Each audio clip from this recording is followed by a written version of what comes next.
छत्तीसगढ़ में 6 लोकसभा सीटों पर भारतीय जनता पार्टी, 5 पर कांग्रेस मजबूत है। विधानसभा चुनाव के आंकड़े बता रहे हैं कि किसके पास कितना मत। आखिर में रणनीति तय करेगी हार और जीत। निर्वाचन आयोग के साथ ही राजनीतिक दलों ने भी लोकसभा चुनाव की तैयारी शुरू कर दी है। छत्तीसगढ़ में भी सियासी दल चुनावी बिसात बिछा रहे हैं। भारतीय जनता पार्टी सभी 11 सीटों पर उम्मीदवारों का ऐलान कर चुकी है, जिसके बाद बीजेपी कैंडिडेट्स प्रचार प्रसार में जुट चुके हैं। वहीं कांग्रेस ने 6 प्रत्याशियों का ऐलान कर दिया है, जबकि 5 सीटों पर घोषणा अभी बाकी है। पार्टी सूत्रों का कहना है कि बाकी सीटों पर मंथन चल रहा है। पार्टी जल्द ही छत्तीसगढ़ में कैंडिडेट्स की दूसरी लिस्ट जारी कर देगी। मौजूदा हालत की अगर बात की जाए तो बीजेपी का वोट प्रतिशत 46.27 और कांग्रेस का वोट प्रतिशत 42.23 है। इस आंकड़े से लगता है कि प्रदेश में बीजेपी की राह आसान है। हालांकि जांजगीर, राजनांदगांव, रायगढ़ और कांकेर लोकसभा सीटों पर कांग्रेस मजबूत स्थिति में दिख रही है। रायगढ़ में एक मुकाबला बराबरी का हो सकता है।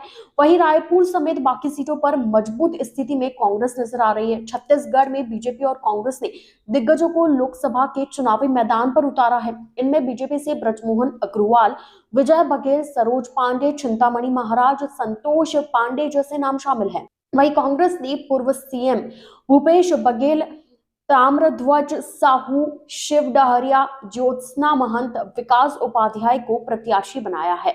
विधानसभा चुनाव 2023 के आंकड़े देखें तो वर्तमान में कांग्रेस प्रदेश की जांजगीर, राजनांदगांव, रायगढ़ और कांकेर लोकसभा सीट पर मजबूती है। यानी इन सीटों पर थोड़ी बहुत मेहनत करके पार्टी और कांग्रेस प्रत्याशी अच्छा परिणाम निकाल सकते हैं। वहीं बीजेपी रायपुर, दुर्ग, सरगुजा, बिलासपुर, महासमुंद और बस्तर में थोड़ी मजबूत है। इन सीटों पर जीत हासिल करने के लिए पार्टी और प्रत्याशी को थोड़ी मेहनत करनी होगी।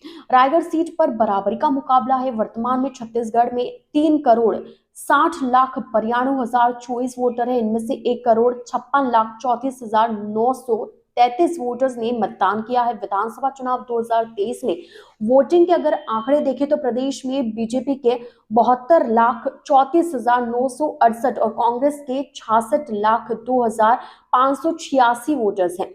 इन वोटर्स ने प्रत्याशी और पार्टी के नाम पर बीजेपी कांग्रेस को वोट दिया है। यानी कि वर्तमान में प्रदेश में बीजेपी का वोट प्रतिशत 46.27 है। वहीं कांग्रेस का वोटिंग प्रतिशत 42.23 है। इन आंकड़ों को देखने से प्रदेश में बीजेपी की राह आसान नजर आ रही है।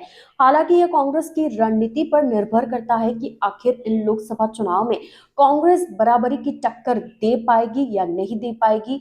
क्या होता है लोकसभा चुनाव में, ये तो रणनीति पर ही डिपेंड करता है। वैसे ओवरऑल अगर देखा जाए तो बीजेपी की स्थिति थोड़ी मजबूत नजर आ रही है, कुछ पर्टिकुलर एरियाज को छोड़कर जहां कांग्रेस थोड़ी मजबूत है।